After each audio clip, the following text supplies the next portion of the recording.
You're wasting your time. He won't do anything about it. He never does. That's the first thing I heard as I reached the top of the stairs. She didn't know I was home yet. My shoes were still in my hand, umbrella dripping quietly into the carpet. It had been raining. Hard. I paused on the last step and listened. Her voice came again, low, hushed, and sharper than I'd ever heard it. He'll sit there with his dumb little birthday cake and act like it means something. It's sad, really. He's like this puppy that keeps coming back no matter how many times you shut the door. I stayed frozen, one foot on the step, the other in air. I'll snap at him. He'll blink like a scared deer. Then I'll say, I love you, and he'll melt. Works every time. My chest went cold. She was on the phone. I could hear her walking around, pacing, probably holding a glass of wine, maybe checking her reflection. She always checks her reflection when she lies. I'll be out of here soon, she said. Let me play sweet for a few more days. He's soft. He won't fight. That's why it was so easy. I backed down the stairs quietly. I didn't make a sound. Not yet. I sat in the car for nearly an hour after that, just staring at the steering wheel. There was a cake in the passenger seat. Chocolate raspberry, custom written in gold icing, to a fresh start. I thought it was funny at the time. Not anymore. That night, when I finally walked back in and opened the door like I hadn't heard a thing, she looked up from the couch and said, There you are? What took you so long? I was starting to think you forgot your own birthday. She smiled like she hadn't rehearsed a monologue about how pathetic I was, like she hadn't just used my name as a punchline. I handed her the cake. She kissed me on the cheek. I didn't react. She tilted her head. What's wrong? I shook my head and told her, Nothing. She frowned. You're acting weird. And then I did something I wasn't planning to do. I whispered, Try snapping at me. Let's see if it still works. Her face changed. Panic. Then guilt. Then a wide-eyed, forced innocence. Wait, what are you talking about? I didn't mean anything earlier. I love you. It was almost comical how fast she played the part. If I hadn't heard what I heard, I might have believed her. But I did, and I was done blinking like a deer. What she didn't know was, I had recorded the entire call. And what I didn't know yet was how deep it really went. I didn't sleep that night. Not because she was next to me. She wasn't. She claimed she had a migraine and went to sleep on the couch, which was her new move lately. At first, I thought it was just stress. Now I know better. Now I wonder if she was even really asleep or just texting him under the blanket. Her phone was tucked between two cushions when I came downstairs the next morning, with the screen still dimly lit and a charger awkwardly plugged into the wall like it had been a rushed setup. I stood there for a full minute staring at that screen, wondering how far I was willing to go. Part of me, the broken, pathetic part, still wanted to believe I'd misunderstood. That maybe I'd caught a weird joke or misheard something. But I hadn't. I played the recording 10 more times that night, with headphones on in the bathroom while she snored. Her voice was sharp, clear, confident. I'll snap at him. He'll blink like a scared deer. Then I'll say I love you and he'll melt. You'd think hearing that once would be enough. It wasn't. I kept replaying it like it would somehow change, like I'd catch her saying something else in between. I didn't. And here's the worst part. I still loved her. That's what made it all so much worse. I didn't want to destroy her. I wanted her to tell me it wasn't real, that she had some stupid reason, that it was a prank or a misunderstanding or a cruel impression of someone else. She woke up late, hair messy, no makeup, yawning like she had a real night's sleep while my brain was burning down. She looked at me from the couch and smiled. Morning, birthday boy. You okay? I told her yes. That was lie number one of many. We went through the motions of Saturday morning. Coffee. Cereal. Her scrolling her phone while I sat in front of mine pretending to check emails. She didn't ask me how I slept. She didn't even seem curious. Like everything from last night didn't matter. Like she'd already mentally moved on. It hit me sometime around 11 a.m. I was dealing with a version of Jenna I didn't know. Or maybe one I never wanted to admit was real. And I had no idea how long this version had been around. Had she always thought I was weak? Had she always pitied me? So I started digging. Carefully. I asked, Hey, remember Camden? She flinched. It was so small, I almost missed it. Then she recovered, smiled, like she was doing improv. Camden? From the gym? Bingo. I nodded like I bought it. Yeah, just wondering. I thought you said you quit the gym months ago. She took a sip of coffee, shrugged. I still follow a few people from there. Why? I said nothing. just nodded again and looked away like it didn't matter. But inside, something was boiling. Because I'd already checked. Camden wasn't from the gym. He was tagged in a photo with her from a wine bar 2 weeks ago. A bar I'd never even heard of. She was wearing the green dress I thought she'd given away. The one she said didn't fit anymore. That photo was the beginning. But not the end. While she went upstairs to shower, I searched for more. And I found it. In a hidden album on her iCloud. Yeah, I know how that sounds. Snooping, desperate, paranoid. But when you hear your wife mocking your loyalty on the phone to someone else, all bets are off. There were 6 videos. All muted. All her, smiling at someone behind the camera. Sometimes sitting in a restaurant booth. Sometimes lying on hotel beds. Once, barefoot on a balcony at night. She looked free. Happy. Like a version of herself I hadn't seen in over a year. And not once, not even in the background, was I there. That afternoon, when she came down in a towel and asked if I wanted to order Thai, I just stared at her and said, "Let's get sushi instead." She blinked. "But you hate sushi." I smiled for the first time that day. Not anymore. She didn't know it, but the game had already started. She raised an eyebrow like she was testing for sarcasm. "You like sushi now?" I gave her a small shrug. Taste change. That moment stuck with her. I could tell. The version of me she'd rehearsed her lines for, the one who blinked, apologized, folded, wasn't matching up anymore. I wasn't being cold.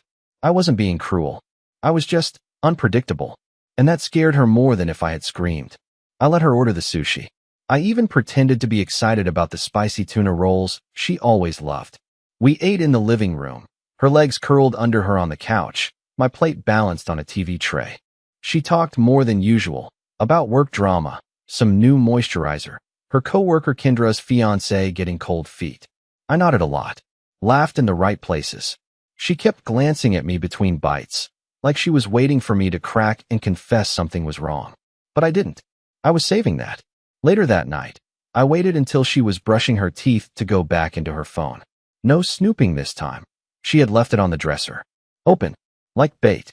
But the messages were gone. All of them. The thread from Camden, Jim, had vanished. Deleted. I wasn't surprised. She'd realized I was acting different and went into cleanup mode. But she didn't know that I had already exported the entire thread using her laptop the night before. Everything, even the voice notes, backed up on a flash drive hidden in a sock drawer under my collection of old birthday cards she never read. I wasn't planning to use any of it. Not yet. I didn't want revenge for the sake of pain. I wanted her to watch it all come down on its own, naturally, quietly, like rot from the inside. So I started building what I called controlled chaos. Subtle things. Little reversals. I stopped asking her about her day. I stopped reminding her about her dentist appointment. I let the mail pile up. Let dishes sit in the sink longer than she liked. One afternoon, I accidentally sent her a Venmo request for $240 labeled reimbursement. Hotel night, you said, was business related. She never acknowledged it. But I saw the way her hand froze on her coffee mug the next morning. Her breath caught just for a second. A few days later, I changed all my passwords. Bank, Netflix, iCloud, even the joint grocery list app. She noticed immediately. "Hey, I can't log into the meal planner," she said casually over dinner. I didn't look up. Yeah, I had to reset some stuff. Security breach. Oh, should I be worried? I met her eyes then and said something I'd practiced in the mirror. "Only if you have something to hide." She laughed. It was nervous, dry. "What does that mean?" I smiled. "Nothing. Just weird how vulnerable everything is now." She didn't eat much after that. And then came the text. It wasn't from Camden this time. It was from a number she hadn't saved, which told me this was someone new, or someone she wasn't supposed to keep in her contacts. I only saw it for a second while she was in the shower, but the message was burned into my memory. "Still thinking about Tuesday. Let me know if you bought the sushi act." Act. That word stuck with me. She thought she was playing a role. She thought I was, too. And that's when I knew I wasn't dealing with just a cheating wife. I was dealing with a strategist, a manipulator, someone who thought she had written the entire script, including my part. So I decided to go off script. That weekend, I did something Jenna never expected. I invited her parents over. I cooked, cleaned, poured wine, gave a whole speech about how grateful I was for their daughter, all while she sat there stiff as stone, smiling through her teeth. I watched her squirm as I mentioned how much I appreciated her support, these last few months, how she helped me become more independent, how we both learned the value of truth in this marriage. Her mother smiled, beaming. Her father nodded approvingly. Jenna? Jenna looked like she wanted to crawl out of her skin. She didn't say anything until they left. Then she exploded. What the hell was that? I played dumb. What was what? That speech. You made it sound like something was wrong. I tilted my head. You sure about that? Maybe you just feel guilty. There it was. That flicker. That twitch in her eye she couldn't hide. I don't know what you're talking about, she muttered, grabbing her phone and storming upstairs. But I did. I knew everything. And what I had planned next would make her wish she'd just left quietly. That night after she stormed upstairs, I let her have silence. She was expecting a confrontation, something to argue against, something to twist. But I gave her nothing. I stayed downstairs, finished my wine alone, and washed the dishes like it was any other evening. That was part of the plan. Don't react. Don't accuse. Just give her space to unravel under the weight of her own guilt. But guilt wasn't the only thing I was aiming for. I wanted discomfort. I wanted her to feel watched without knowing how. I wanted her to start second-guessing every lie she'd ever told me. So the next morning, I left the house early and didn't tell her where I was going. I drove to a print shop 20 minutes out of town. The flash drive I'd loaded the night before was already in my pocket, labeled simply documents. Inside it was a carefully selected set of screenshots, her texts, some cropped stills from the hidden album, and a transcript of the voice memo where she mocked me to Camden. I didn't need every piece of evidence, just enough to get a reaction. Enough to remind her this wasn't a dream she could charm her way out of. I printed them. One copy, bound in a black folder with a simple cover page. To the man who keeps blinking. I dropped it off in her car, passenger seat, under her tote bag. She wouldn't find it immediately, but eventually she would. And when she did, I didn't want to be anywhere nearby. That afternoon, I got home before her and sat in the backyard, pretending to read a novel I hadn't touched in years. When she arrived, I didn't hear the door open. I heard the slamming of it. She stormed through the house like she was looking for something to punch. Then her voice cut through the air like a blade. Where did you get these? I didn't look up, just flipped a page calmly. Get what? Don't play stupid, Thomas. This folder. These texts. Why would you do this? What do you want from me? I slowly closed the book and stood. Not angry. Not even sad. Just tired. I wanted you to read them the way I did. Quietly. Alone. In shock. Her mouth opened, then closed. She was shaking, but not from fear, from panic. The kind of panic people feel when they realize they've underestimated the wrong person. You went through my phone? She asked, voice dropping an octave. You gave me no choice, I replied. And for the record, you're not very good at hiding things. Hidden albums, fake names, deleted messages. You do realize the cloud remembers everything, right? She stepped back like I'd slapped her. Then the defenses kicked in. I never meant for it to be like this. You were distant. You stopped caring. I needed something, and you weren't giving it to me. Camden listened. He made me feel seen. I laughed, not because it was funny, but because I'd practiced this exact moment a dozen times in my head, and she still managed to make it worse than I imagined. You mean the Camden who told you to see if I bought the sushi act? That Camden? The one who called me a pet project you were almost done training? Her eyes widened. That part she didn't know I had. Her breath caught, and for the first time since this began, I saw it, a genuine crack. Not rehearsed. Not manipulative. She whispered, You weren't supposed to hear that. No, I said, stepping closer. I wasn't supposed to hear a lot of things. But I did, and now I can't unhear them. We stood in silence, long enough for the wind to pick up. A few leaves blew across the porch. It was October, but suddenly everything felt colder. I don't know what you want me to say, she finally muttered. I nodded slowly. Good. Then maybe you'll finally stop talking. I walked past her without another word. She didn't follow. Not right away. But that night, that was when the shift really started. Around midnight, I heard the knock on the bedroom door. She never knocked. I was awake, but I didn't answer. A second knock. Thomas, she said softly, can we talk? I stayed silent. Please, her voice cracked. I think I messed everything up. I closed my eyes. Because for the first time in this entire marriage, she was finally right. She sat outside the bedroom door for almost 20 minutes that night. I could hear the soft creak of the floorboards each time she shifted her weight. Every few minutes, She'd try again. Thomas, please. Can you at least say something? I'm trying to fix this. But I didn't move. I stayed lying in bed, eyes fixed on the ceiling, phone in hand, heart numb. And it hit me, not how sad I was, or how angry, but how empty her voice had become. It wasn't pleading because she was in love. It was pleading because she'd lost control. For someone like Jenna, that was the real heartbreak. The next morning, she tried the normal wife act.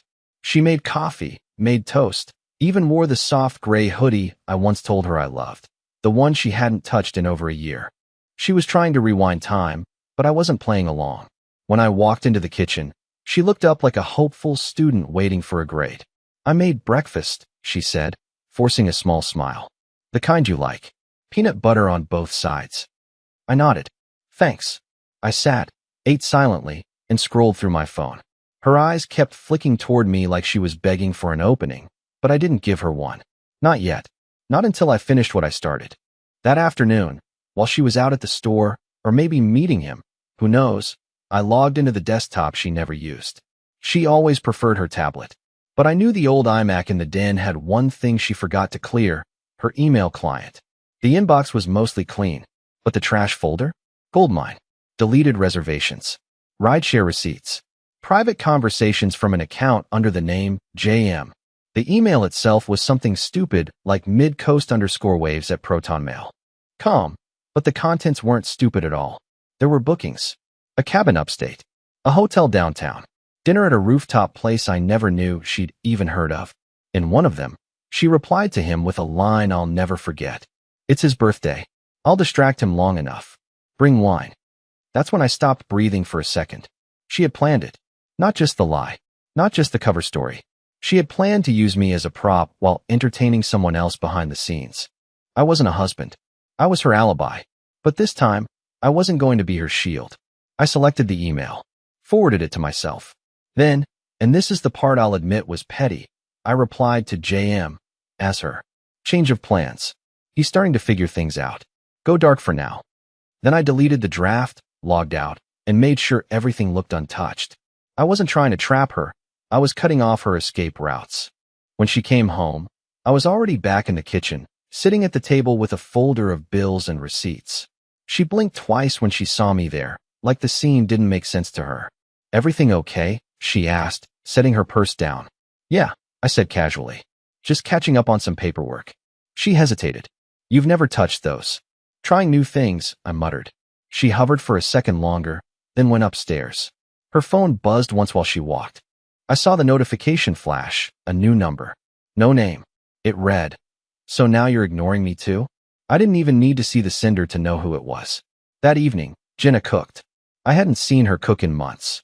She played music, lit candles, poured us each a glass of wine. She was trying so hard to make the night feel warm, comfortable, like the early years. Halfway through dinner, she started crying. I know I broke something, she said, putting down her fork. I know. I'm not going to sit here and give you a sob story. I lost myself somewhere. And I'm sorry. I didn't respond immediately. I wanted her to sit in the silence she always tried to avoid. Then I asked one question. Who was the apology for? She looked confused. What do you mean? That speech. Who was it for? Me? Or yourself? She stared down at her plate. Couldn't answer. So I finished my wine, stood up, and said calmly, You don't get to apologize and reset the board like nothing happened. I'm not finished, I interrupted. Her mouth snapped shut. I walked to the kitchen, placed the wine glass in the sink, and turned back to her. I know you're not sorry I found out. You're sorry I didn't fold when you said, I love you. That's the part that scares you. She stood there, shaking her head. That's not true. But even she didn't believe it. And the look in her eyes told me something important. She knew I wasn't going to make a scene. But she also knew I wasn't going to save her either. She started following me around after that. Not like stalker-level following, but the kind where someone doesn't want to leave you alone for fear of what you'll do next. Every room I entered, she just happened to need something. If I stepped outside to take a call, she'd come out a minute later claiming she needed fresh air. It was the weirdest role reversal I'd ever experienced. Jenna, the woman who used to roll her eyes if I so much as sent her a sweet text, was now watching me like I was the one slipping away. I didn't stop her. I didn't feed it either. I just let her spin. Quietly. That week, she made small talk like we were old friends trying to rekindle something that never really existed. She started complimenting my shirts, asking about my meetings, even brought up maybe taking a weekend away together. I didn't say no. I didn't say anything. I wanted her guessing. But behind all that new affection was something rawer, panic. The kind people get when they know a punishment is coming, but they have no clue when or how. It eats at them. That's what I wanted her to feel, the waiting. Because I'd spent months wondering whether she still loved me, whether I was enough, whether I was crazy for thinking something felt off. Now it was her turn, and then I made my first real move. She came home on Friday evening and found me packing a duffel bag. Her face went white. Where are you going? I zipped the bag calmly. Nowhere. Just somewhere I'll have some space. She took a step forward, her voice tight. You're leaving? Just for a few days. A reset. She didn't say anything at first. Just stood there, processing. I knew what she was thinking. He's not the type to leave. He never leaves. But I had to. Not because I needed the space, but because she needed the silence.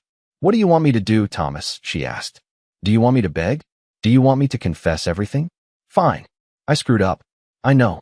I messed everything up and I hurt you. And if I could take it back, I would. She was crying by then.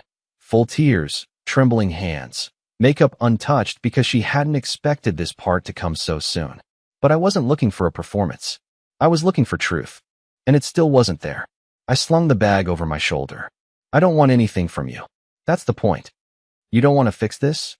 I paused in the doorway. I spent 6 years trying to fix what I didn't even know was broken. Now I know. And I'm just tired. Her voice cracked again. So that's it. Not quite. She looked up. Hope flickered in her eyes, too fast. Then I handed her the envelope. It was thin. Just 2 sheets. She hesitated before opening it, like her body already sensed what it contained. The first page was a notarized agreement, signed earlier that morning. It transferred my portion of the apartment's equity to her. Entirely. No conditions. No fees. Just hers. The second page was a handwritten letter. Short. Just 4 lines. You were right. You were the smarter one. You played the better game. And now you get to keep the prize. She read it twice. Her lips parted like she didn't understand. What is this? Exactly what it looks like. You're giving me everything? No. I'm leaving you with what you cared about. She was speechless. I could see it, the scramble happening behind her eyes. This wasn't part of her script. She thought I'd rage, or grovel, or fall apart. Instead, I was walking away, calmly, handing her the last thing she thought she'd have to carry, ownership. Because here's the truth most cheaters don't expect. Sometimes, we don't want to take revenge. Sometimes, the worst punishment is letting them win. Because when they finally get what they said they wanted, they realize they've never been more alone. She tried to follow me, called my name 3 times. I didn't turn around. I didn't cry. I didn't shout. I didn't even slam the door. I just walked out into the cool night air and let it close behind me. And I swear I heard it. That tiny, broken whisper from behind the door. Please, not like this. But it was. It was exactly like this. The funny thing about walking out is, it's never just about leaving a place. It's about reclaiming the air around you. The silence. The stillness that used to belong to you before someone else started poisoning it. That night, I drove. No destination, no music, just the hum of tires on wet roads and my thoughts clawing to catch up. For the first time in months, I didn't feel small. I didn't feel like an accessory to someone else's story. I felt like a man again, not in the macho, dramatic way, but in the quiet way that comes with knowing you've finally made a decision no one can take back. I didn't stay at a hotel. Didn't sleep in my car. And I didn't go to my parents' place either. That's what she probably assumed. Jenna always believed I had no backup plan, that I was too dependent, too comfortable, too soft to go anywhere without her. But the truth? I already had a key in my pocket. 3 months ago, when I first felt something shift in her, I reconnected with someone. Not romantically, just a voice I trusted. Mallory, my old college friend. Someone who once knew me before I was Thomas, the guy Jenna molded. She had moved back to town last year after her divorce, and we bumped into each other at a hardware store of all places. I was buying air filters. She was trying to find a wrench. We ended up having coffee. I didn't tell Jenna. I crashed on Mallory's couch that night. She didn't ask questions, just tossed me a blanket and said, "Bathroom's down the hall. Take what you need." I sat up most of that night staring at the ceiling, wondering what Jenna was doing at that exact moment. Was she tearing up the letter? Calling Camden? Lying awake? Realizing her game was over? No idea. But she found out the next morning that I didn't just disappear. She called. I ignored it. She texted. Please, let's talk. Then another. I made coffee. Just come home. Then a final one, more desperate. You don't get to do this to me. I didn't mean it. It didn't matter. I chose you. Come back. I read it twice. That last sentence, I chose you, hit differently. Because what she really meant was, I kept you around. You were convenient. Safe. Predictable. So I responded. Just one line. You don't get to choose now. She didn't text again that day. Instead, she started reaching out to people around me. My sister called, said Jenna had messaged her on Instagram. A coworker mentioned she stopped by the office, looking for closure. She even emailed my boss to check if I was okay. She wasn't trying to find me. She was trying to make sure she wasn't the villain in anyone else's eyes. That's how Jenna worked. If she couldn't control me, she'd control the narrative.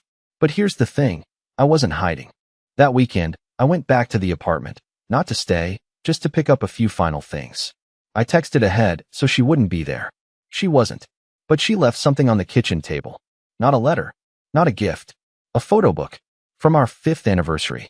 The one I made. The one she once called too corny to display. It was open to a page of us sitting by the lake, laughing. I had my arm around her. She wasn't looking at me in the photo, but I remember that moment. I was telling her how I wanted to build us a fire pit one day. She had nodded, smiling, and said, as long as you don't burn the yard down. Back then, I thought that was affection. Now I wonder if it was always condescension, just better disguised. I closed the book, slid it back into its box, and left it where I found it. As I was leaving, I noticed the whiteboard by the fridge, the one we used to write grocery lists on. She had scribbled something in the corner in faded blue ink. If you ever want to come home, I'll be here. I promise. And for a second, just a second, I almost believed her. Until I walked past the hallway mirror and saw my reflection. The man staring back wasn't the man who ever needed that promise again. Back at Mallory's, I told her everything. Not just the cheating. Not just the voice memo or the emails. I told her the part one hadn't told anyone. That I had started to believe Jenna was right about me. That I wasn't interesting enough. Strong enough. That maybe I did deserve to be treated like a backup plan. Mallory looked me in the eye and said something I still think about. Thomas, she didn't cheat because you were boring. She cheated because she was. That night, for the first time in years, I slept deeply. No overthinking. No internal war. No fake forgiveness rehearsals. Just silence. Real silence. But the story wasn't over yet. Because I still had one more surprise for her. Something she didn't know I had the nerve to do. Something that would finally, completely rewrite the ending she thought she controlled. The moment she saw me again, weeks later, I knew she still hadn't let go. It was at a neighborhood event, something small. A charity cookout at the community center near the old apartment. I hadn't planned to go, but Mallory convinced me. Said I needed to re-enter the world. I agreed, reluctantly. I wasn't trying to make a scene. I just wanted to breathe in a space where I wasn't being lied to. But fate, or maybe irony, had other plans. She was there. Jenna, standing near the food tent, sipping from a red cup, wearing a fake smile that cracked when her eyes landed on me. She froze, mid-sentence, as if seeing a ghost. I didn't look away. I didn't flinch. I simply nodded. It was surreal, watching her try to decide whether to come over. She lingered, started to walk once, then stopped. And finally, as if pulled by something she didn't even understand, she made her way to me. Hi, she said softly, hands clutched nervously in front of her. You look good. I gave a polite smile. Thanks. You too. A beat of silence. The crowd buzzed around us, but we were suspended in a bubble of things left unsaid. I didn't think I'd see you here, she added. I wasn't going to come, I admitted. But I'm glad I did.